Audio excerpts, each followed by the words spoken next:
Our topic is all about modals. Modal is a type of auxiliary helping verb that is used to express ability, possibility, permission, or obligation. Modal to express obligation, shall.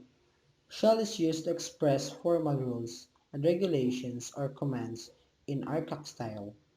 For example, visitors shall be accompanied at all times by a security guard. You shall not kill. Modals to express advice. Should, ought to, had better.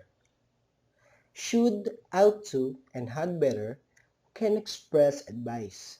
For example, you should smoke less. We'd better leave soon.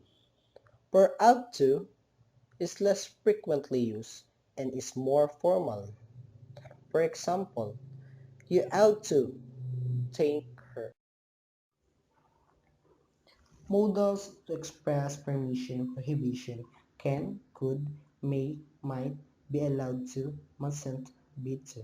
For present and future, can and may are used to give permission. May is more formal and less common in everyday context. You can borrow my car if you want. Children may use the pool with adult supervision. The negative forms cannot, can't, mustn't, and may, not more formal, are used to express prohibition. For example, I'm sorry but you can't stay here. You mustn't touch the main base. Non-committee members may not vote on committee issues. Used in the negative, bit to can also express prohibition. For example, you are not to do that. Modals to express criticism. Can, could, might, and should. For present and future, can, could, might, and should, shouldn't, plus infinitive are used to express criticism or disapproval with reference to present or future time. For example, you can be really annoying, you know. You shouldn't be sitting here just doing nothing. You might be more polite. George could really help you. For past, could, might, and should, shouldn't, plus perfect infinitive are used to express criticism or disapproval with reference to past time. For example, I should have booked a table in advance. Of course, you feel sick. You shouldn't have eaten so much chocolate. You might have told me you weren't coming. George could really have helped you. Modals to express assumption. Will, should, ought to. Present and future, will, and should, plus infinitive are used to express assumption with reference to present and future time.